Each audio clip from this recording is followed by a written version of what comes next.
पाकिस्तान छोड़ के जाने का ख्याल कैसे आया? इमिग्रेशन के थ्रू हम लोग की पूरी फैमिली वहाँ पे मूव हुई थी। इंपोर्ट्स का बिजनेस था हमारा, तो इंपोर्ट्स के ऊपर ड्यूटीज चीजें और आगे जाके प्रॉब्लम होगी, तब ये स्टेप लेने का फैसला किया। चाहे हम मूव कर जाएं, हमारे जो रूट्स हैं हम कनेक्टेड रहते हैं पाकिस्तान से। प्रेसिडेंट से मिलने का सिलसिला कैसे स्टार्ट हुआ? ये वाली जो चीज है ये यूएस से स्टार्ट हुई है। In fact I met George W Bush से मेरी मुलाकात हुई, बिल क्लिंटन से मेरी 2 बार मुलाकात हुई।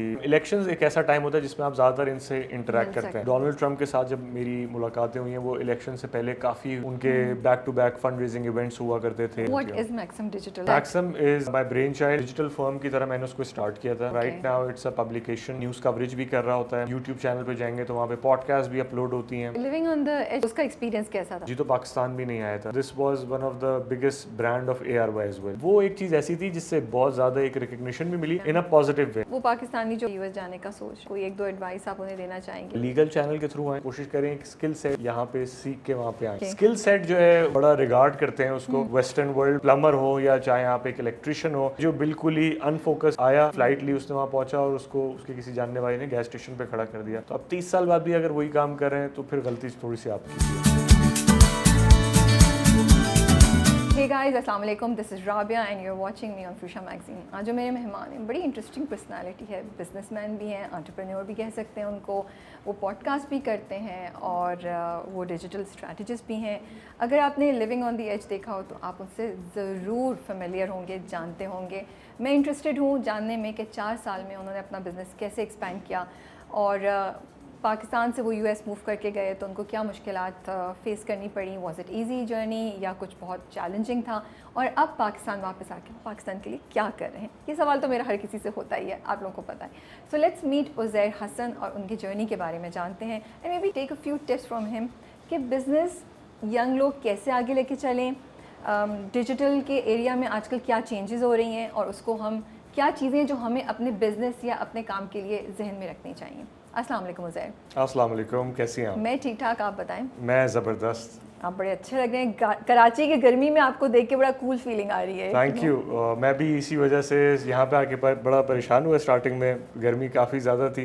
दो जिधर मैं रहता हूँ वहाँ पे भी वेदर समहाउ सेम ही है, लेकिन अब काफ़ी हद तक बेहतर हो चुका है वेदर। बट वहाँ तो लाइफ थोड़ी सी हम कह सकते हैं ज़्यादा आसान है। आसान in terms of if you have achieved something या if you are at that point, तो डेफिनेटली वो किसी भी जगह आपके लिए आसानी हो जाती है।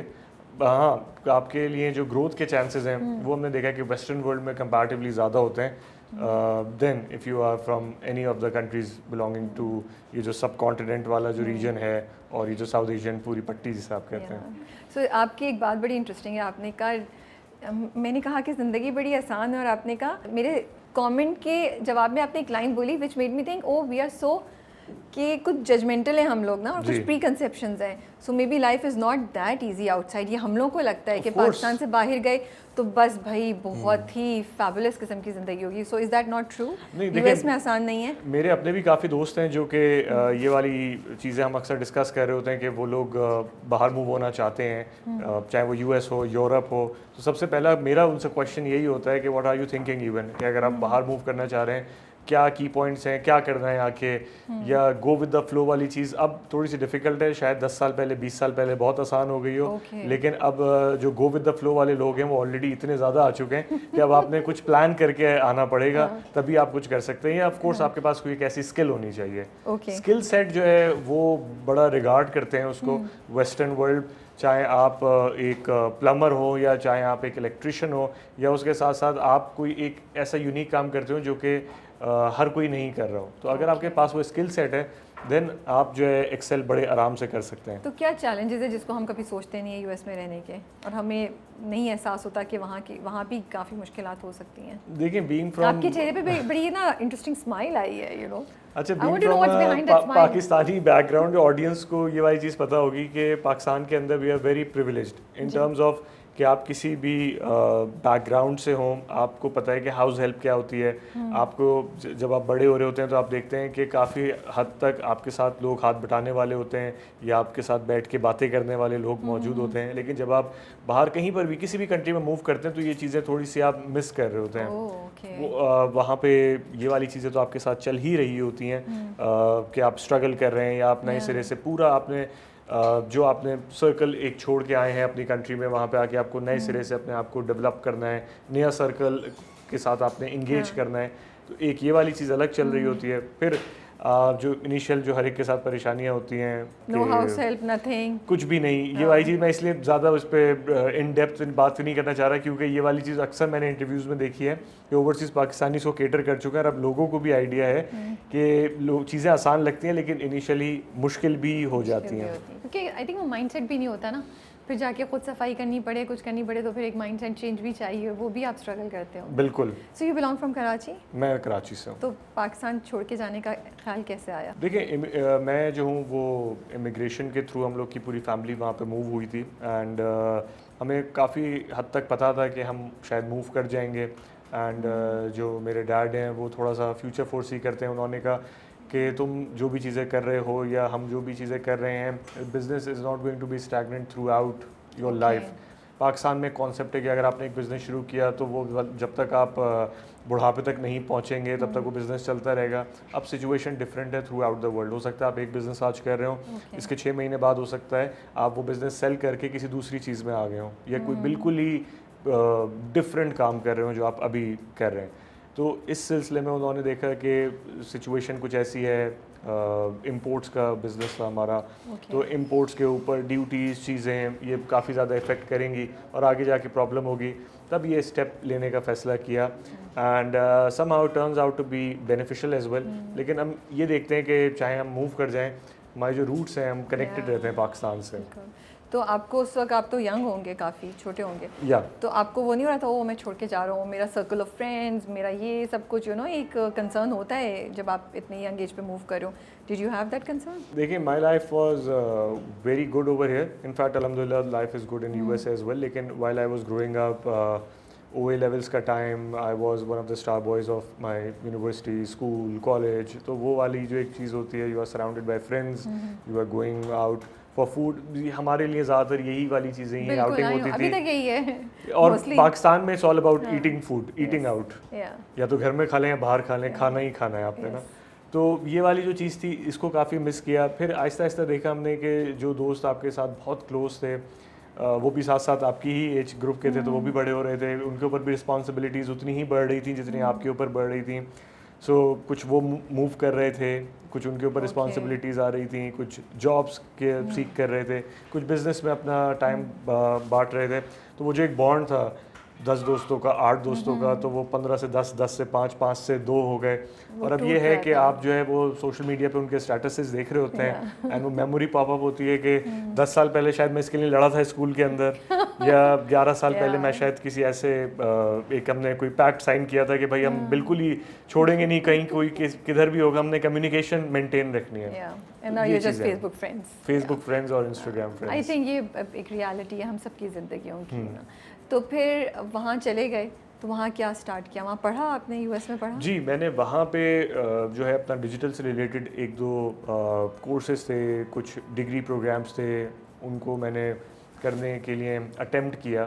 बेसिकली मैंने यहाँ पे जो है business administration, bachelors in business administration किया था, उससे पहले ONL लेवल्स किया हुआ था।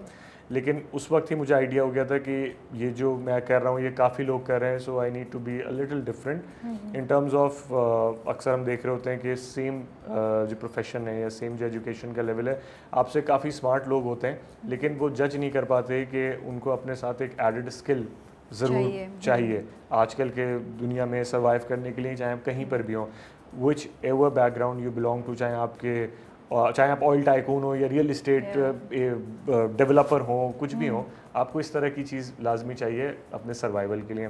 सो आई रियलाइज्ड वहाँ पे कि डिजिटल की इम्पोर्टेंस काफ़ी बढ़ रही है, एंड फेसबुक पे प्रोफाइल सबसे पहले बनाई 2009 के अंदर, उससे पहले मैं ऑर्किड पे भी नहीं था, तो वो मुझे बड़ा फैसिनेट किया। And being in university, college, तो उस टाइम पे मैं देखता था कि जो रिएक्शंस आते हैं पोस्ट के ऊपर, उस वक्त सिर्फ लाइक्स होते थे, लाइक्स होते थे, कमेंट होते थे, ओपन वॉल्स होती थी जिस तरह आप कमेंट करते थे। तो आई रियलाइज़ कि ये वाली चीज़ आगे जाके बढ़ेगी, so anything related to this business is going to flourish at the end. तो उसके अंदर कुछ अपना इंटरेस्ट बनाना शुरू किया, चीज़ें देखनी शुरू की, आर्टिकल्स पढ़ने शुरू किए, तो रियलाइज़ हुआ कि it's going to be a $multi-billion business in future. तो तब थोड़ा सा डिजिटल की तरफ आया एंड वहाँ से थोड़ी सी जर्नी स्टार्ट हुई। लेकिन आप बीच में किसी चैनल के साथ भी वहाँ एसोसिएट हुए थे, राइट? जी, वहाँ पे जब मैं ये ह्यूस्टन में ही है आप ये लोग? ह्यूस्टन में ही था मैं। Okay. ह्यूस्टन बेसिकली जिन लोगों को नहीं पता, it's like Karachi, Yeah, it's just hub like of Karachi. desis in US, right? तो बिल्कुल आपको ह्यूस्टन में जावेद निहारी से लेके स्टूडेंट बिरयानी से Wow. लेके आप जो मिठाई की दुकानें, रहमत शीरी हो गई, ये सारी चीज़ें आपको ह्यूस्टन में मिलेंगी। एंड सबसे इम्पोर्टेंट वेदर, लोग, तो वो आपको वो भी पाकिस्तान जैसे हैं? वो भी वैसे ही हैं। यहाँ पे जिस तरह पाकिस्तानियों को मैं बोलता हूँ कि वो हेल्प के लिए ज़रूर मौजूद होते हैं। ऑफ कोर्स नेगेटिव लोग हर जगह मौजूद हैं, टॉक्सिक लोग मौजूद होते हैं, लेकिन पाकिस्तानी की जो एक क्वालिटी होती है कि वो आपकी हेल्प करते हैं, ये वाली चीज़ मैंने रियलाइज़ की, बिल्कुल वहाँ पे है। सो आप चैनल का बता रहे थे, how did you become involve with the channel? Channel के साथ ये हुआ कि एक अपॉर्चुनिटी आई, एक म्यूचुअल फ्रेंड ने बताया कि एक साउथ एशियन टीवी नेटवर्क है जिसके ओनर जो हैं वो इंडिया से बिलोंग करते हैं। उन्होंने मुझे शुरू से जो है एस्थेटिक्स का सेंस था एंड मेरे लिए स्क्रीन बड़ा मैटर करता था। ओवरसीज़ में I am not sure if आपको आइडिया हो, कुछ लोगों को आइडिया होगा कि ग्रीन स्क्रीन पर अक्सर एक पर्दा लगा हुआ होता है, कपड़ा हिल रहा होता है, उसके आगे कोई एक एंकर बैठा हुआ होता है, बैठी भी होती हैं, एंड उसके ऊपर वो 50-55 2 घंटे की खुद ही कोई लाइव ट्रांसमिशन कर रही होती हैं। हैट्स ऑफ टू देम, बहुत ज़बरदस्त कर रहे हैं। लेकिन मुझे ऐसा लगता है कि जो चीज़ मुझे इंगेज नहीं कर रही है तो उसको शायद कोई दूसरा भी उससे इंगेज ना हो रहा हो। सही बात है। तो उनका मैंने देखा, उनके पास इक्विपमेंट बहुत ज़बरदस्त था, उनके पास स्क्रीन, कैमरा, ये चीज़ अच्छी थी। मुझे टेक्निकल नॉलेज नहीं थी, लेकिन मुझे ये पता है कि स्क्रीन पे क्या चीज़ अच्छी लगेगी।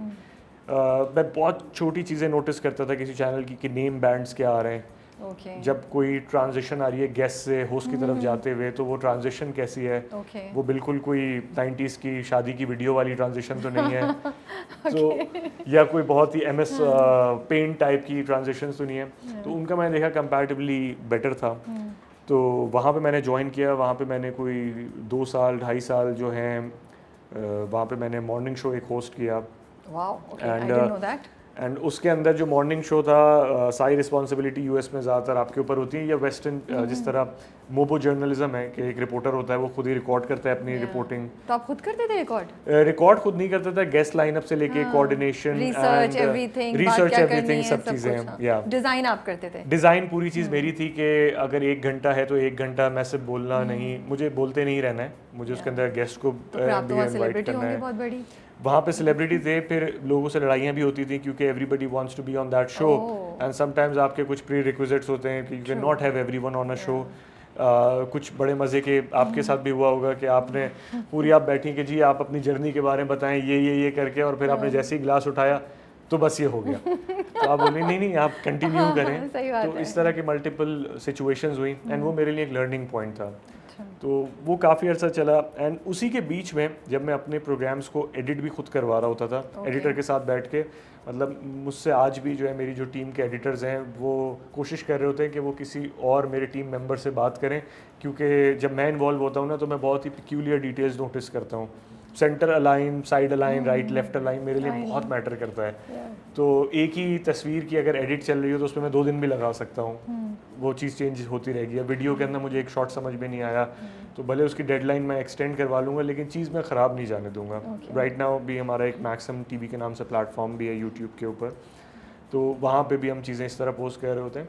तो coming back to the channel, वहाँ पे एक हमारे एडिटर, मेरा एक दोस्त था, तो वो भी उस वक्त सीख रहा था एडिटिंग, तो मैं उसके साथ अक्सर बैठता था, उसको मैं बोलता था कि अगर हम ये ग्राफिक यूज़ करें, अगर हम इसको इस तरह करें, अगर हम विंडो पे किसी गेस्ट को बुलाएं, लाइव की उस वक्त सिचुएशन नहीं थी तो मैं गेस्ट को क्वेश्चंस भेजता था, गेस्ट उसके आंसर्स रिकॉर्ड करके भेजता था, फिर मैं लाइव प्रोग्राम में वापस वो क्वेश्चन करता था, तो वो मैच करता था कि वो मैं क्वेश्चन कर रहा हूँ और उसका आंसर चल रहा है। It seems like it's live programme. तो ये खुद ही एक्सपेरिमेंट्स किए काफ़ी मैंने। तो वहाँ से पॉडकास्ट की तरफ आया? पॉडकास्ट उसके बाद जब मैं देखा एक पॉडकास्ट का कल्चर एक स्टार्ट हुआ, US में तो काफ़ी अरसे से चल रही थी ऑडियो पॉडकास्ट का, तो कॉन्सेप्ट था जो विजुअल जब से ऐड हुआ पॉडकास्ट के अंदर, तो मैं देखा कि इसके अंदर अब लोगों का इंटरेस्ट बढ़ेगा। लेकिन मुझे काफ़ी टाइम लगा सोचते हुए कि मुझे करनी चाहिए नहीं करनी चाहिए। मेरी हमेशा से PR गेम स्ट्रॉन्ग रहा है मेरे पास। इवन जब मैं मॉर्निंग शो कर रहा था तो मेरे पास गेस्ट उसमें बॉलीवुड सेलेब से लेके पाकिस्तानी सेलेब से लेके हर कोई मौजूद होता था, just because of the people that I met या कनेक्शंस के थ्रू जिनको भी मैं इनवाइट करता था, तो मुझे कभी इसकी परेशानी नहीं हुई। तो पॉडकास्ट मैंने सोचा करनी चाहिए, ऐसा नहीं हो कि 5 एपिसोड के बाद मैं खुद बोर हो जाऊँ। तो फिर मैंने अपना खुद का इक्विपमेंट लिया। एक मेरा दोस्त यहाँ पे कमर्शियल्स करता था, टीवी कमर्शियल्स, उसको मैंने यूएस बुलाया। फिर हमने डिस्कस किया बैठ के कि ये वाली चीज़ अब ऑन गोइंग है। तो अब मैं पर आवर के बेसिस पे मुझे अब कैमरामैन शायद नहीं चाहिए होगा, मुझे अब परमानेंट कैमरामैन चाहिए होगा, क्योंकि मुझे ऑन द गो कभी डीसी में मुझे पॉडकास्ट करनी पड़ सकती है, कभी मुझे किसी दूसरी स्टेट में करनी पड़ सकती है। So we had this discussion. वो आया वहाँ पे, कोविड से पहले आया था, उसने वो एक चैनल ज्वाइन किया, वापस चला गया कोविड के टाइम पे। फिर मैंने कहा वापस आना है, उसने कहा हाँ वापस आना है, फिर वो वापस आया। Then we started this. And you have podcast. Maxim Digital as your business. Yeah. आपने कब 4 साल पहले establish किया आपने? ये 14 साल मतलब अभी चल ही रहा है। तो उसका ख्याल कैसे आया कि मुझे ये करना है? अपने जैसे लोग मैंने ढूंढने शुरू किए कि जिस तरह मुझे परेशानी हो रही है एक छोटी चीज़ करवाने में, हो सकता है और भी लोग पहले आप बता दें परेशानी व्हाट होती इज Maxim Digital ताकि लोगों को पता भी हो कि हम बात क्या कर रहे हैं। It's a company. देखिए Maxim is my brain child, और Maxim जो एक डिजिटल फर्म की तरह मैंने उसको स्टार्ट किया था। Right now it's a publication. इस टाइम पे Maxim जो है वो न्यूज़ कवरेज भी कर रहा होता है। Maxim के अगर आप YouTube चैनल पे जाएंगे तो वहाँ पे पॉडकास्ट भी अपलोड होती हैं, और न्यूज़ रिपोर्ट हो गई, पॉडकास्ट हो गई, उसके अलावा डॉक्यूमेंट्रीज हो गई, इस तरह का कंटेंट Maxim प्रोड्यूस कर रहा होता है। ओके, ठीक है। So it's basically a digital platform जो जो पीआर भी करता है, कंटेंट क्रिएशन भी करता है, you know. Absolutely political campaigns भी मैनेज कर रहा होता है, एंड डिफरेंट बिजनेसेस को अगर कुछ स्ट्रगल कर रहे होते हैं बिजनेस जनरेट करने में, तो उसको हेल्प आउट भी करता है बिजनेस जनरेट करने में। सिर्फ यूएस बेस्ड या पाकिस्तान में भी आप लोगों को हेल्प कर रहे हैं? पाकिस्तान में भी कर रहे हैं, लेकिन पाकिस्तान में रिलेटिवली कम है, क्योंकि यहाँ पे हमने जो है अपना काम डिफरेंट एजेंसीज को दिया हुआ होता है। आउटसोर्स किया? आउटसोर्स भी किया हुआ होता है हमने काम,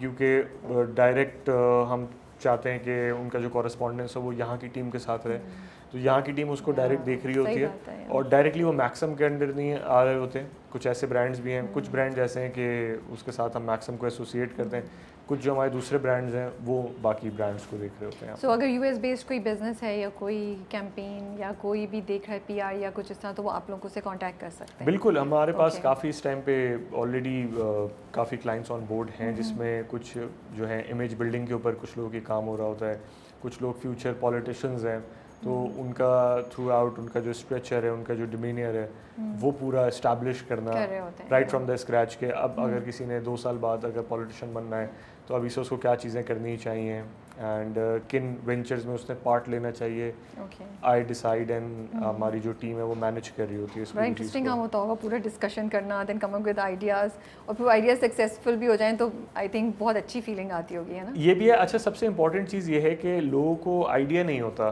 कि उनको करना क्या है। अल्टीमेटली जैसे आप किसी को बोलते हैं, मेरे साथ अक्सर इनबॉक्स डीएम्स आ रहे होते हैं, जी हमें मीडिया में आना है। अब मीडिया इतनी वास्ट फील्ड है कि आप ये नहीं बोल सकते मुझे मीडिया में आना है। आप मीडिया में आप राइटर हैं, आप कॉपी राइटर हैं, आपको एक्टिंग करनी है, आप सिंगिंग करनी है आपने।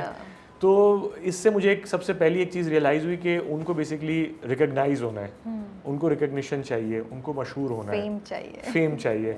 अब वो उनके किस जॉनरा में फिट कर रहे हैं। अगर वो डॉक्टर हैं तो वो किस तरह का उनको फेम सही लगेगा, अगर वो बिजनेसमैन है तो वो किस तरह का फेम कर सकते हैं।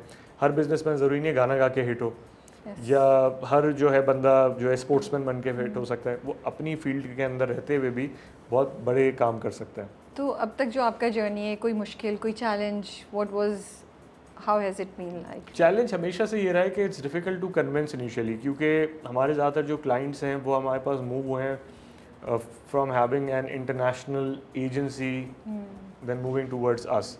अब मी बीइंग अ पाकिस्तानी, तो वो एक परसेप्शन ज़रूर आता है कि काम सही होगा नहीं होगा, है ना? अभी तक फेस करना पड़ता है आप लोगों को ये बात? ये क्योंकि जो वहाँ पे ओवरसीज़ पाकिस्तानी हैं उनको आइडिया नहीं है कि what we are doing over here in Pakistan. जब वो देख रहे होते हैं फिर उनको आइडिया होता है ये क्या चीज़ हुई है, मतलब वहाँ की एजेंसीज भी वो डिलीवर नहीं कर सकती हैं। And I can bet on that, क्योंकि काफ़ी ऐसी एजेंसीज हैं जिनकी तरफ से हमें कॉन्ट्रैक्ट्स आए, मतलब उन्होंने सिंपली कॉन्ट्रैक्ट्स मूव किए, उन्होंने टर्मिनेशन फीसेस जो हैं अपनी तरफ से पे किए हैं, क्योंकि उनके बहुत ही एक डिफ़िकल्ट क्लॉजेज होते हैं कि आप बीच में से उन कॉन्ट्रैक्ट्स को नहीं छोड़ सकते। लेकिन seeing that work, seeing that dedication, तो उन्होंने वो मूव किया। अब उनको थोड़ा सा रियलाइज़ होना शुरू हो रहा है कि नहीं, दिस इज़ समथिंग हमारे पाकिस्तानी या इस बेल्ट के जो लोग हैं वो भी कर सकते हैं और मैनेज बड़े अच्छे लेवल पे कर सकते हैं, प्रोफेशनल लेवल सो पे। ये प्रेसिडेंट से मिलने का सिलसिला कैसे स्टार्ट हुआ? ये वाली जो चीज़ है ये पाकिस्तान से स्टार्ट हुई थी, नहीं ये यूएस से ही स्टार्ट हुई है इनफैक्ट। Okay. जब मैं 2016 में मूव हुआ था, सो मैंने वैसे ही एक चीज़ सर्च करना शुरू की। मैं एक टीवी प्रोग्राम देख रहा था, उसमें प्रेसिडेंट एक टॉक दे रहे थे। एक टेड टॉक टाइप की तो नहीं थी, लेकिन बस एक टॉक थी, इसमें प्रेसिडेंट बैठे हुए थे एंड वो एक क्राउड से इंगेज कर रहे थे एंड क्राउड नॉर्मल लोग थे।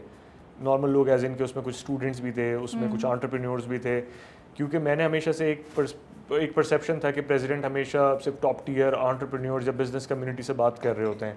तो जब मैंने वो देखा, मैंने कहा दैट मीन्स के दे आर रीचेबल। अगर आपके पास कोई प्रोडक्ट हो या आपके पास कोई ऐसा वेंचर हो जो आप डिस्कस कर सकें तो ज़रूर मिला जा सकता है। तो फिर मैं उसकी रिसर्च में लगा, पता लगा कि जी डेमोक्रेटिक पार्टी होती है, रिपब्लिकन पार्टी होती है, और उस वक्त जो है 2016 में हिलरी क्लिंटन जो है वो कंटेस्ट कर रही थी इलेक्शंस में। Okay. तो I was invited to an event in Texas. एक दोस्त था, उसने बोला यार एक इवेंट हो रहा है, उसमें Bill Clinton is going to come, I don't think कि तुम इंटरेस्टेड होगे। मैंने कहा no, I am very much interested. तो उसने कहा अच्छा, इसकी एक सर्टेन फंड रेजिंग्स होती हैं वहाँ पे, तो they are asking for an amount, अगर वो कोई अमाउंट पे कर दे तो दे कैन हेल्प, नहीं they can accommodate 2 to 3 people in that. I said okay, तो कितना अमाउंट? उन्होंने कुछ अमाउंट बताया होगा, $5,000 $10,000। आई सेड अच्छा। मैंने कहा उस वक्त मुझे इतना आइडिया था कि ये अमाउंट कंपैरेटिवली कम है, जिसको अगर प्रेसिडेंट लेवल से एसोसिएट होना है उसके लिए दिस अमाउंट इज़ नथिंग। तो मैंने अपने एक दो दोस्तों को पूछा, मैंने कहा मैंने खुद एज अपने आप को सेंटर ऑफ अटेंशन रख के मैंने बोला कि इस तरह की चीज़ हो रही है, do you want to be part of that? You are going to meet Bill Clinton और you are going to meet Hillary Clinton, but you have to support them in the election campaign. उन्होंने कहा of course, एक ने donate कर दिया उनकी campaigns में। This is how they generate money. तो लोगों को कुछ एब्सर्ड ना लग रहा हो, लेकिन पॉलिटिशियंस अमेरिका में इसी तरह पैसे रेस करते हैं। ऐसे ही होता है। तो डोनाल्ड ट्रम्प ने भी अपना सेल फोन भी निकाला हुआ, उसके ऊपर हम बाद में आएंगे। तो वो इस तरह के वेंचर्स लॉन्च करते रहते हैं। So we went there, I met Hillary, I met Bill Clinton, and then I realise कि इसका जो एक फील है वो बहुत डिफरेंट है। मज़ा आया जो आपको? आप मुझे बहुत मज़ा आया, मुझे सीखने को बहुत कुछ मिला। I was about to say कि बहुत एजुकेशनल भी होगा ना, exposure एजुकेशनल wise भी, उनकी body movement, I notice very few things. ये मैंने एक चीज़ फवाद खान ने बहुत पहले नोटिस की थी, मुझे फवाद बहुत पसंद थे व्हेन आई वाज, अभी भी हैं पाकिस्तान के एक one of the very good actors हैं फवाद खान। तो मैं उनसे 2014 में कहीं मिला था, तो आई वाज जस्ट वाचिंग कि वो किस तरह बैठे हैं, उनका बॉडी पॉस्चर क्या है, किस तरह एक टांग को बड़े स्मूथली दूसरी टांग के ऊपर रखते हैं, या अगर वो कॉफ़ी पी रहे होंगे तो उनका जेस्चर क्या होगा। इसी तरह कंपैरेटिवली अगर कोई दूसरा एक्टर होगा तो वो क्या करेगा उस टाइम पे, पॉज लेगा एक बंदा, बात करने से पहले सोचेगा। तो उनका मुझे बड़ा पसंद था। हर एक डिफ़र करेगा, किसी को कोई दूसरा एक्टर पसंद होगा। तो this thing I notice particularly in Bill Clinton. अच्छा, this is the guy who ruled United States, this is the guy जिसने वॉर्स भी लड़ी, स्टार्ट की, ख़त्म करवाई। तो we had a quick discussion of 1.5 minute, जहाँ पे मैंने फिर उनसे बात की कि I really wanted one day, I want to do your podcast ना। ये ऐसी मेरे जहन में कुछ आया, उस वक्त कोई नहीं आइडिया था, और उसके मेरा ख्याल है 6 साल बाद पॉडकास्ट स्टार्ट की होगी। उस वक्त मैंने उनको लेकिन बोल दिया था कि I want to do your podcast, ये वाली चीज़ थी। वो बस जहन में आया, कर दिया। Hillary Clinton and they are very nice, very humble towards you. Course आप सपोर्ट भी कर रहे होते हैं उनको, तो ये वो नहीं है कि आपसे सपोर्ट ली उसके बाद आपको बिल्कुल ही जो है भूल गए, आपको रिस्पॉन्स। बिकॉज मेरी क्यूरियोसिटी भी थी, मैंने कहा when you meet these people, like उसके बाद भी आप प्रेसिडेंट्स एक दो और से भी मिले, what do you talk to them? बात क्या करते हैं आप उनसे? लाइक पहले से सोचा हुआ होता है या कोई एक एजेंडा होता है जिससे बात करनी होती है? How does it, I was really curious to know that. Usually depend करता है कि आपकी इंटरेक्शन कितनी देर की है। समटाइम्स इंटरेक्शन होती है कि you have to ask a question, sometimes आप एक क्लोज रूम में मीटिंग होती है आपकी 10 से 15 लोगों की, उसमें आपने अपना कोई इंट्रोडक्शन देना होता है। अब वो इंट्रोडक्शन इतना अच्छा होना चाहिए 15 सेकंड 20 सेकंड में कि वो आपकी तरफ अट्रैक्ट हो इन अ वे कि वो आपकी बात सुने। सही बात है। इट्स लाइक अ प्रॉपर वो जो यूनिवर्सिटी है उसमें टेस्ट नहीं होते। It's a quick pitch. आप एक समझे शार्क टैंक में आप बैठे हुए हैं, आपने क्विक पिच देनी है 20 सेकंड के अंदर, एंड आपके सामने एक वो बंदा है जिसके सामने जो है दुनिया के मुख्तलिफ जो प्रेसिडेंट्स हैं, किसी ने सरेंडर किया हुआ है, किसी ने उसकी जो है बात नहीं मानी हुई है। तो आपको बहुत ही केयरफुल होकर बात करनी पड़ती है कि आप क्या बात कर रहे हैं। आपको बहुत ज़्यादा लेम कॉन्फिडेंस, आप ओवर कॉन्फिडेंट भी नहीं हो सकते इस मामले में, एंड रिस्पेक्ट भी शो करनी है। रिस्पेक्ट शो करनी है आपको टूवर्ड्स देम। तो ये मैंने एक आध दफ़ा देखा, क्वेश्चन किया, उन्होंने बड़े अच्छे से उसका आंसर किया। I met George W Bush से मेरी मुलाकात हुई, बिल क्लिंटन से मेरी 2 बार मुलाकात हुई, एक उनकी बर्थडे पे हुई, फिर अब वो आई डोंट नो उनकी वाइफ अब दोबारा इलेक्शन लड़ेंगी नहीं लड़ेंगी, लेकिन this was the time. Elections एक ऐसा टाइम होता है जिसमें आप ज़्यादातर इनसे इंटरेक्ट करते हैं। जैसे डोनाल्ड ट्रंप के साथ जब मेरी मुलाकातें हुई हैं, वो इलेक्शन से पहले काफ़ी उनके back to back fund raising events हुआ करते थे, उनकी गैला होती थी, वो अपने घर पे गैला ऑर्गेनाइज करते हैं जिसमें पूरे यूएस से बल्कि बाहर से भी लोग आ रहे होते हैं, and he has a good huge circle. Other than the personal growth, जो ये छोटी मुलाकातें थी, फिर भी उन्होंने आपको ऐड किया होगा, कोई और आपको फ़ायदा हुआ पाकिस्तानी कम्युनिटी को? आपको लगता है इससे कोई फ़ायदा होता है जब पाकिस्तानी जाके मिलते हो? अच्छा, इसमें ये है कि शायद आपकी ऑथेंटिसिटी बढ़ जाती है इन टर्म्स ऑफ कि जो लोग आपको शायद रिलक्टेंट हो आपके साथ काम करने में, उनकी नज़रों में आप बंदे वही हैं, वो एक वैलिडेशन बस आपको मिल जाती है क्योंकि आपके ऊपर एक स्टैंप लग जाता है। जिस तरह हम यहाँ पे एक्टर्स को बोलते हैं कि जी अगर बॉलीवुड का स्टैंप लग गया तो आपको यहाँ पे काम मिलना शुरू हो जाएगा। तो ये वाली चीज़ मैंने, एक ह्यूमन नेचर है ऑफ कोर्स कि जब आप किसी को किसी बहुत ही इन्फ्लुएंशियल बंदे के साथ इंटरेक्ट करते हुए देखते हैं तो आपका शायद रिस्पेक्ट का लेवल बढ़ जाता है उसके लिए, या आप अगर वो कोई नॉर्मल बात भी कर रहा होगा आपको लगेगा ये कोई वाकई कोई कोटेशन बोल रहा है ये तो ना। That is what I have seen because I was the same person before, I am the same person right now. मेरी नेचर में कोई फ़र्क नहीं आया, बट जो डीएम्स हैं उसमें जो है काफ़ी चेंज मुझे फील हुआ लोगों की तरफ से ना, कि वो खुद ही से समझ रहे हैं कि यार आप में तो एटीट्यूड आ गया है, यार आप तो इस तरह बात नहीं करते, यार आप मुलाकात नहीं करते। मतलब मेरे दोस्तों को पता है कि जब मैं पाकिस्तान आता हूँ तो हम लोग like back to back 3 4 5 meetups दिन के कर रहे होते हैं, 5 दोस्तों के, क्योंकि मेरे पास टाइम कम होता है। तो I am still the same, लेकिन वो जो सोशल मीडिया पे जो एक इमेज आपका पोर्ट्रे होता है वो उस लिहाज से कभी कभार समझते नहीं शायद अब हम इसकी लाइफ पे मैटर नहीं करते, अब शायद इसको हमारी ज़रूरत ही नहीं है। तो आपके जो दोस्त स्कूल के, कॉलेज के, यूनिवर्सिटी के होते हैं वो आपको याद रहते हैं थ्रू आउट योर लाइफ, क्योंकि वो एक अनकंडीशनल दोस्ती होती है आपकी, वो किसी वजह से आपकी दोस्ती नहीं हुई हुई होती। अभी आई नो कि the people who are interacting with me they either might get benefit from me और या I am getting any benefit from them, तो वो इस वजह से दोस्तियाँ होती हैं। That is for short lived and time being. जब आपने कॉलेज से ग्रेजुएट किया तो मैंने कुछ कहानी सुनी है कि आपने और आपके दोस्तों ने मिलके कुछ स्टार्ट किया, कोई प्रोग्राम जहां आप मोटिवेशनल स्पीकर्स को बुलाते थे। What was that about? एक टाइम था 2009-10 ऑनवर्ड्स, मोटिवेशनल ट्रेनिंग सेशंस बड़े वायरल होना शुरू हुए थे। वायरल इन अ वे कि बहुत ज़्यादा ऑर्गेनाइज होने शुरू हुए थे। वायरल टर्म तो अब ज़्यादा यूज़ होती है, लेकिन उसमें एक सेशन होता है जिसमें एक गेस्ट स्पीकर होता था। I still listen to Meher Jalianwala from school of leadership. तो एक मुस्तफा सादी मखदूम, नाडी मुर्तज़ा, ये लोग यूथ मोटिवेशनल स्पीकर्स थे एंड ये स्टूडेंट्स को लेके एक ऐसी एक्टिविटीज़ ऑर्गेनाइज कर रहे होते थे जिसमें एक 9 to 3 एक सेशन होते थे, उसके अंदर लोग आते थे, बैठते थे एंड उनको वो कुछ भी टास्क अलॉट कर देते थे। तो मैंने देखा था ये एजुकेशन के साथ साथ एक फ़न एक्टिविटी भी थी। देन आई रियलाइज़ कि I should do something similar. तो I was in my A levels एंड मैंने उस टाइम पे 2-3 चीज़ें ऑर्गेनाइज़ की। एक मैंने कराची यूनिवर्सिटी में किया, अच्छा। एक दोस्त के साथ मिलके, उसके अंदर हमने 1-2 स्पीकर्स को बुलाया। उसका पर्पस थ्रू आउट ये होता था ओनली फ़न नहीं हो या ओनली एजुकेशन नहीं हो। एजुकेशन आपको स्कूल में ऑलरेडी मिल रही होती है, लेकिन वो बच्चे जो हमारी तरह के थे उस टाइम पे, जिनको शायद परमिशन ना मिले उधर जाने की, तो वो इस तरह के सेशन में एंटरटेन भी होंगे और अपना लर्निंग वाली एलिमेंट भी आएगा। तो उसके रिलेटेड मैंने 2-3 इवेंट्स प्लान आउट किए बैक टू बैक। एक रूहे हकीकी के नाम से किया 2012, जिसके अंदर हमने स्पीकर बुलाया था मिनहाज अली अस्करी भाई को एंड एयाज सम्मो को, क्योंकि वो उस टाइम पे लेट नाइट हॉरर शो करते थे। तो उसके अंदर हमने एक स्पिरिचुअल थीम रखी थी जिसमें लोगों ने अपने इंसिडेंट शेयर किए एंड एक इस तरह का किया। And then I organise an event known as Desi Tadka, जिसके अंदर Yusuf Bashir Qureshi was the speaker. I introduce celebrities to come as speakers in those shows. उससे पहले सेलिब्रिटी के प्रोमो मैंने मैंने कभी नहीं देखे थे। सेलिब्रिटी प्रोमो आके दे रहा हूँ कि मैं इस इवेंट में आ रहा हूँ, तो आप मुझसे मिलिए इस इवेंट में आके। तो अपनी टीम के जो यूनिवर्सिटी के स्टूडेंट्स होते थे, यार आपको DSLR चलाना आता है, आओ एक प्रोमो रिकॉर्ड करेंगे।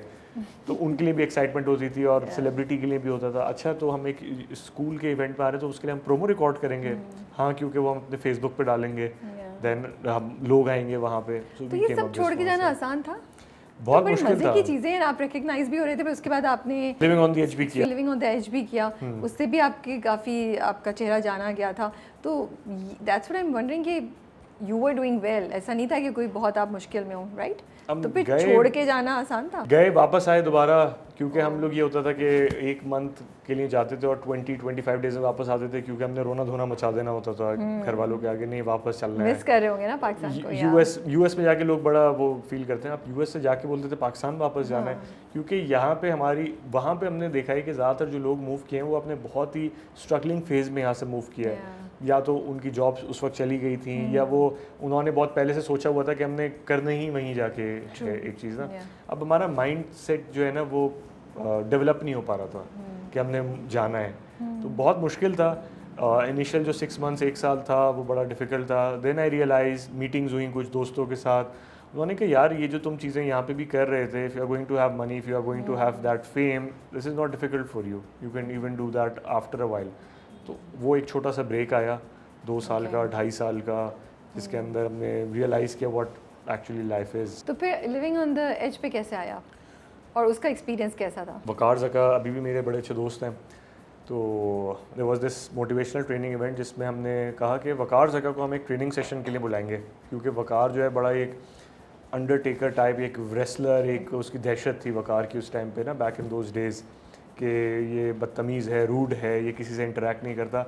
आई सेड कि क्यों ना उसको बुलाया जाए वकार को, एंड उससे एक सेशन कराया जाए। तो आई वेंट टू वकार, मैं, मेरी टीम के 2 लोग, हम लोग गए, हमने उसने लाइनअप किया, we went to ARY's office, site office उनके गए। वकार ने बोला अच्छा ठीक है बताएं क्या कॉन्सेप्ट है। तो वकार ने इस तरह आप सुन रही हैं, पूरी कहानी सुनी, अच्छा तो इसका मकसद क्या होगा। वकार हमेशा से वो एंड रिजल्ट ज़रूर पूछता, अच्छा ठीक है ये हो गया, उसके बाद अच्छा फिर, अच्छा ये चीज़ हो गई, उसके बाद क्या होगा।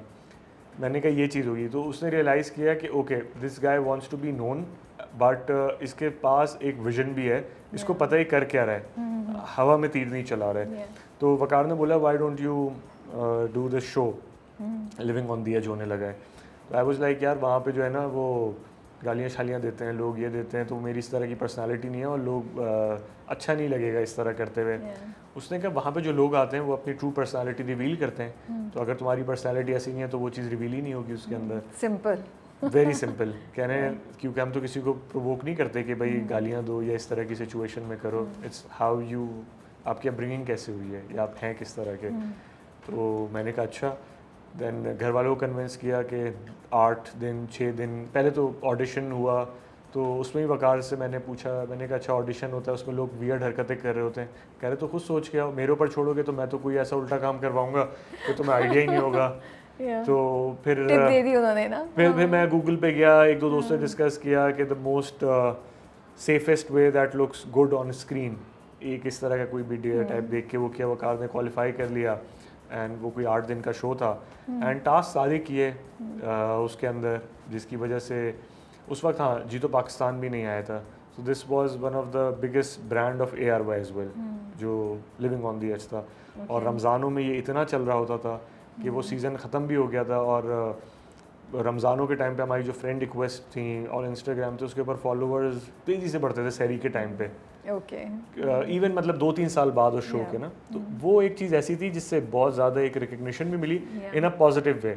मैं उसको रिस्पॉन्सिबल, लोग बोलते हैं कि यार दिस वाज समथिंग हमने पता नहीं बचपने में कर दिया, I was very sure that what I was doing at that time, और मुझे उससे कोई ऐसा नेगेटिव फेम नहीं मिला उस चीज़ से। नहीं आप तो निकले होंगे तो लोग पहचान रहे होंगे वो चीज़ थी, लेकिन क्या होता है कि लोग आपको कंपेयर हमेशा सबसे बुरे उससे कर रहे होते हैं। For example if you been part of any school, तो अगर उसमें से कोई सबसे ख़राब बच्चा निकला हुआ होगा ना, लोग बोलेंगे यार उसमें तो इस तरह के बच्चे होते हैं। ये अक्सर हम देखते हैं कुछ यूनिवर्सिटीज़ के साथ होता है कि उसमें PhDs भी होंगे लेकिन बोलेंगे यार वो तो ऐसे ही एडमिशन दे देती है। तो उसका ये था कि लोग इस तरह के आए हुए थे तो लोगों को बड़ा मुश्किल था, लेकिन जो वजह शोहरत थी वो भी इसी वजह से बनी कि लोग आके बोलते थे यार यू आर क्वाइट डिसेंट, आप कैसे बन गए इस शो का पार्ट, आप कैसे बन गए इस शो का part. Did it make a difference in your personality in some way participating in that show? इस तरह मैं कभी रहा नहीं कुछ डिफरेंट लोगों के साथ, क्योंकि हमें मतलब मैं तो अपने कज़न्स के साथ भी नहीं रहा कभी। हम जा रहे हैं नाइट आउट के लिए या कुछ इस तरह, तो आई रियलाइज़ कि कराची के अंदर ही डिफरेंट ज़बान बोलने वाले लोग, डिफरेंट बैकग्राउंड्स के लोग जब एक साथ रहते हैं, किसी का कुछ बैकग्राउंड है, किसी के कोई जो है रीजनल लैंग्वेज कोई बोलता है, उसके घर में क्या होता है। तो जब आप इस तरह के लोगों से इंटरेक्ट करते हैं तो आपकी जो है ना माइंड बहुत ज़्यादा आई गेस डेवलप होता है, क्योंकि आप एक अपने बबल के अंदर होते हैं। और जब आप इस तरह के लोगों के साथ मिलते हैं तो आपको आइडिया होता है अच्छा ऐसे भी लोग रहते हैं यहाँ पे, इस तरह के भी लोग रहते हैं, अच्छा वो भी एक सोसाइटी का पार्ट है, ये भी एक सोसाइटी का पार्ट है। तो आपके अंदर एक्सेप्टेंस बढ़ती है लोगों की। आप एक बात बताएं, रिसेंटली हमने देखा है बहुत से पाकिस्तानी जो यूएस बेस्ड हैं they are coming back to Pakistan, या वो ज़्यादा फ्रीक्वेंटली आ रहे हैं, इसकी क्या वजह है? इसकी वजह मैं हूँ। आप कैसे इसकी वजह? देखिए, जब मैंने मैक्सिम स्टार्ट किया था ना, इसका सोल पर्पस एक तो ये था कि हम डिफरेंट ब्रांड्स को हेल्प करें। उसके अलावा मैंने कुछ ऐसे इंडिविजुअल्स आइडेंटिफाई किए जो कि शायद पाकिस्तान से गए हुए, जिनको 20, 25, 30 साल हो गए थे, या 20-25 नहीं तो काफ़ी अरसा हो गया था। तो उनके जहन में पाकिस्तान की जो परसेप्शन थी ना वो बहुत पुरानी थी। मेरे पास अभी भी ये एक प्रिविलेज है मेरे पास कि मैं जब भी किसी के घर पे जाता हूँ, वहाँ पे बैठा हुआ होता हूँ, तो मैं वैसे ही कोई न्यूज़ चैनल पाकिस्तान का लगा देता हूँ। बैठा हुआ हूँगा तो हम बैठे हुए होंगे, कॉन्वर्जेसन कर रहे होंगे, मैं पता होगा एक टाइम बाद एक हॉल्ट आ जाएगा, तो मैं कोई म्यूज़िक वीडियो लगा दी, तो लोग बोलेंगे ये कौन सी है, हॉलीवुड की म्यूज़िक वीडियो है। सो नहीं, ये तो कोक स्टूडियो है सीजन में। लोगों को आइडिया है कि गाने चल रहे हैं, but they haven't seen the visual work जो पाकिस्तान में हो रहा है। अब तो इतना एक्सपोजर नहीं आ गया। एक्सपोजर भी है, सुना हुआ है लोगों ने, स्पॉटिफाई पे सुना हुआ है लोगों को। आधे लोगों को ये भी नहीं पता था कि अभी 3-4 पाकिस्तान के ऐसे सिंगर्स हैं जिनको हम जेनजी सिंगर्स बोलते हैं। नाइल वजाहत बड़ा ज़बरदस्त गाना गा रहे हैं, आशिर वजाहत के जो भाई है, तो उसका गाना भी लोग, यार ये कोई इंडियन लड़का है बड़ा ज़बरदस्त कर रहा है। मैंने कहा भाई ये नाइल वजाहत है, कराची का लड़का है ये। कह रहे अच्छा हमें पता ही नहीं। फिर जब मैंने उसकी वीडियो दिखाई, कह रहे अच्छा ये कहीं शूट हुई भी होगी कहीं थाईलैंड वगैरह में। मैंने कहा भाई ये कराची में शूट हुई हुई है, और इतनी ज़्यादा वीडियोज़ ड्रामे सब कराची में शूट हुए हैं। पाकिस्तानी ड्रामास तो वो देखते ही हैं, लेकिन जब उन्होंने ये वाला साइड देखते हैं पाकिस्तान का कि ये तो डेवलप हो गया है, या यहाँ पे जो रेस्टोरेंट्स हैं, बहुत छोटी चीज़ें कि यहाँ पे जो कटलरी है या यहाँ पे जो एस्थेटिक सेंस है लोगों का वो काफ़ी डेवलप हुआ है। तो उनको होता है यार हमें वापस जाके देखना चाहिए, क्योंकि उनके जहन में वही 90s का, क्योंकि मेरी ज़्यादा इंटरेक्शन अपनी से बड़ी एज के लोगों के साथ होती है, तो उनका परसेप्शन वही 90s, अर्ली 2000s, 80s का है।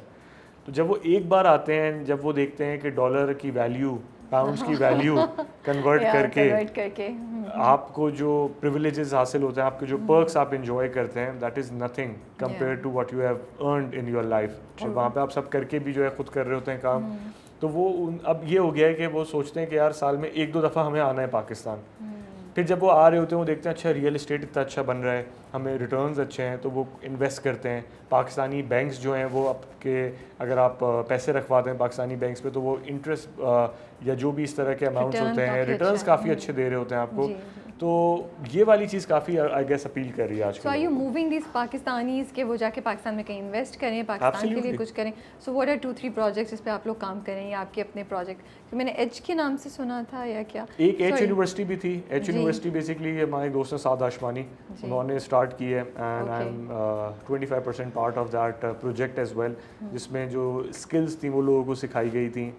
यहाँ पे जो पाकिस्तानी थे उनके अंदर बहुत ही एक्सपेंसिव अमाउंट ऑफ जो कोर्सेज हैं वो डाले गए, साथ ने अपने पास से इन्वेस्ट किया उसके अंदर। Then we created those courses जो कि फ्री ऑफ कॉस्ट लोगों को दिए गए। उससे पहले यही वाले कोर्सेज लोग जो है वो $300, $400, $500 के सेल कर रहे थे, यही लाइफस्टाइल दिखा के। तो अभी हमारे भी जो इंस्टाग्राम या जो हमारे फ़ैन मेड टिकटॉक अकाउंट्स हैं, उसकी वजह से अगर हमारे पास कोई ऑडियंस आती है तो अटेंशन, अभी मैं आज ही एक शो में बता रहा था कि attention is the biggest economy right now. तो अगर आपके पास अटेंशन है तो आप किसी को कुछ भी बेच सकते हैं, या किसी को कुछ भी जो है आप सेल कर सकते हैं। एक ही बात है। तो ये वाली चीज़ के लिए सबसे इम्पॉर्टेंट चीज़ है कि आप अटेंशन लाएं अपनी तरफ। तो वो हमने अपने लाइफस्टाइल दिखा के, जिस तरह वहाँ पे रह रहे होते हैं, उसको थोड़ा सा हमने दिखाया लोगों को, जिसकी वजह से हमारे पास काफ़ी लोग आए। उन्होंने हमने म्यूचुअल डिमांड्स देख लो कि लोग को मुश्किल हो रही है अर्निंग्स में, कि एक साइड जॉब के वो रिमोटली अर्न कर सकें। तो उसमें वकार बड़ा अच्छा काम कर रहा है, वो ट्रेडिंग कोर्सेज करा रहा होता है। एच यूनिवर्सिटी के अंदर डिफरेंट स्किल्स हैं, इसके अंदर लोग डिजिटल कोर्सेज करके जो है ना अपने लिए लाइवलीहुड अर्न कर सकते हैं। इसके अलावा कोई और प्रोजेक्ट्स हैं जिन पे काम? इसके अलावा रियल इस्टेट प्रोजेक्ट है। So I am the vice president for one homes as well, vice president for business development US के अंदर। तो जब हमारे पास बेसिकली हम समझ लें पूरी एक कंसल्टेंसी है, तो लोग जब आते हैं यार अब हम पाकिस्तान में सोच रहे हैं मूव करें या मूव नहीं करें, सो कोई रिटायरमेंट चीज़ हमारे पास हो तो वी रिकमेंड देम कि यार आप वहाँ पे एक प्रॉपर्टी लेके डाल दें अभी, या किसी बिजनेस या स्टार्टअप पे इन्वेस्ट कर लें। तो जब तक आप सोचेंगे करने की, वो ऑलरेडी एक कदावर दरख्त बन चुका होगा जब हम वहाँ मूव करेंगे। तो लोगों के पास एक्स्ट्रा इन्वेस्टमेंट्स होती हैं तो वो पाकिस्तान में इन्वेस्टमेंट कर रहे हैं। फिर यूजली पाकिस्तान को जो है जब शादियाँ हो रही होती हैं तो लोग यहाँ पे आ रहे होते हैं शॉपिंग के लिए, तो उस टाइम पे भी हमने उनको बताया कि एक्सप्लोर करें यहाँ पे मार्केट्स को। तो आप बेसिकली पाकिस्तान के टूर गाइड बने हुए हैं पाकिस्तान के टूर गाइड बने हुए for the US people, US based Pakistani. अच्छा, तो ये बताएं कि डिजिटल में आप काफ़ी एक्सपीरियंस है आपका, आप डिजिटल स्ट्रेटजिस्ट भी हैं, तो क्या एक दो चीज़ें हैं जो कोई नया बिज़नेस जो है उसको अपने जहन में रखनी चाहिए as part of their digital PR, digital marketing और डिजिटल स्ट्रेटजी? लेकिन डिजिटल की जहाँ तक आपने बात की है, तो डिजिटल के जो है ना अंदर रोज़ाना कुछ ना कुछ नई इनोवेशंस आ रही होती हैं, so you have to keep yourself updated as well. ऐसा नहीं हो सकता कि मैंने 2022 में डिसाइड किया हो कि अब मैं इसमें एक्सेल मैंने इसमें पूरा एक्सेल कर लिया है, अब मुझे ज़रूरत नहीं है, मैं 2050 तक जो है ना इसी नॉलेज के ऊपर काम करता रहूँगा। आज मैं कोई चीज़ कर रहा हूँ, कल कोई एआई के थ्रू एक नई ऐप आ गई है जो कि हो सकता है हमारी आधी जो टीम काम कर रही है उसका क्वार्टर बजट भी नहीं लेगी और वो उससे ज़्यादा काम करेगी। तो I need to adopt that particular thing in my business. So basically एक चीज़ आप कहने के बहुत जल्दी एवोल्यूशन हो रहा है और you have to keep up with that. और जो नए बच्चे आ रहे हैं, जो नए लोग आ रहे हैं, ठीक है, वो आपसे काफ़ी तेज़ हैं, so you have to keep yourself updated as well. And जो आपके क्लाइंट्स हैं उनके अंदर भी आपको इनोवेशंस लानी पड़ेंगी, क्योंकि वो तो आपके पास आएगा यार ये चीज़ वहाँ पे मैंने देखी थी, उधर ये हो रही है, ये आपने क्यों नहीं की, आपने उसको बताना है ये वाली चीज़, वो आपको आके नहीं बताएगा। तो इस वजह से मैं अपडेट का लफ्ज़ इस्तेमाल भी करता हूँ। और हमेशा कोई भी चीज़ ऐसी नहीं है कि आपने एक दफ़ा सीख ली और आप उसकी बेस पे पूरी ज़िंदगी गुजार लेंगे। आपको अपने आप को जो है अपडेट तो रखते ही रखते हैं, लेकिन उसके साथ साथ जो आपकी रिलेटिव फील्ड है उसके अंदर भी रिसर्च करते रहें कि अब उसके अंदर क्या इनोवेशंस आ रही हैं, उसके अंदर क्या एडवांसमेंट्स आ रही हैं। उसके बाद भी अब फॉर एग्जांपल मेरा डिजिटल का काम है, डिजिटल से रिलेटेड हम देख रहे हैं कि एआई रिपोर्टर्स अब बहुत तेज़ी से मार्केट में आ रहे हैं। कुछ चैनल्स हैं उन्होंने अपने एआई रिपोर्टर्स बना लिए हैं, और कोई भी ऐसे इंसिडेंट्स अगर कहीं दुनिया में हो रहे हैं तो जितना टाइम वो एक एंकर को कैमरा के सामने आके टेलीप्रॉम्प्टर में पढ़ने में लगेगा, उस टाइम पे वो सिर्फ प्रॉम्प्ट अच्छा अगर दे दे तो वो पूरी एक फिल्म डेवलप होके आ जाएगी। So in future we are going to see more of AI reporters compare to the actual reporters. तो आपको जो प्रॉम्प्ट्स देने की जो सलाहियत है वो आपके अंदर बहुत अच्छी होनी चाहिए। एंड लोग इस तरह डिजिटल प्लेटफॉर्म्स अपने रन कर रहे हैं। सो डिजिटल से ही जो फेक न्यूज़ का है पता ही नहीं चलता है कि सही है गलत है, कितना आप उस न्यूज़ पे ट्रस्ट कर सकते हैं। तो आपका जो एक्सपीरियंस है कि आपने पॉलिटिकल कैंपेन्स भी की हुई हैं, एक डिजिटल प्लेटफॉर्म भी आप चला रहे हैं, पॉडकास्ट भी कर रहे हैं, you are very active on digital, ये सारा, तो is there anything that you feel that हम कर सकते हैं टू डिस्टिंग्विश कि न्यूज़ क्या है, सही है गलत है, और how to avoid this, how to decrease this trend of fake news? अच्छा, सबसे पहले तो हमारे अंदर भी एक ह्यूमन नेचर है कि कोई भी इस तरह की क्यूरियोसिटी बेस्ड या एक्साइटिंग न्यूज़ या आपके पास कोई अपडेट आ रही होती है तो आप लोगों से शेयर करते हैं। ट्रू। तो आई गेस चाहे वो न्यूज़ सही हो गलत हो, अगर हम शेयर ना भी करें उसको ना, सिर्फ अपने तक रखें, तो हम काफ़ी हद तक इस फेक न्यूज़ के जो बहाव है उसको रोक सकते हैं। सेकेंडली, हमारे लिए कभी का बड़ा मुश्किल होता है जबकि it's on our fingertips कि हम देख के बता सकते हैं कि ये न्यूज़ फेक है, या ये लिप सिंक हो रहा है, या ये किसी और जगह की विजुअल था जिसको किसी और लिप सिंक के साथ यूज़ किया जा रहा है। There are multiple things happening right now. तो इवन हमारे अभी एक दो क्लाइंट्स हैं in fact, so they were affiliated to a political party, and उनकी जो फुटेज है वो किसी पॉडकास्ट के क्लिप्स में बैठ के वो क्लिप कहीं और यूज़ हुई हुई है, एंड उसमें जो है बिल्कुल ही अलग कॉन्टेक्स्ट चल रहा है, लाइक अपनी ही जिससे वो एफिलिएटेड है उस पार्टी के साथ, उसी की वो बुराई कर रहे हैं, and people are actually finding it true, and वो नीचे कमेंट भी कर रहे हैं, और एक लोगों ने परसेप्शन कर लिया।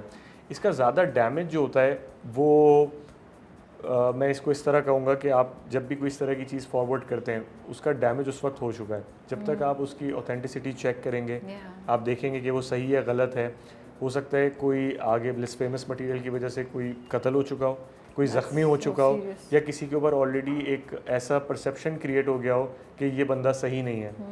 ऑथेंटिसिटी तो बात की बात है ना कि आप उसको वेरीफाई करेंगे वो चीज़ असली थी भी या नहीं थी। एंड हमारी हमारी जैसी जो कौम है जो कि फ़ौरन ही जज्बाती है, इमोशनल है, वो कभी भी सोचेगी नहीं इस बात का। तो ये वाली चीज़ बड़ी इम्पॉर्टेंट है कि less knowledge, half knowledge is dangerous basically.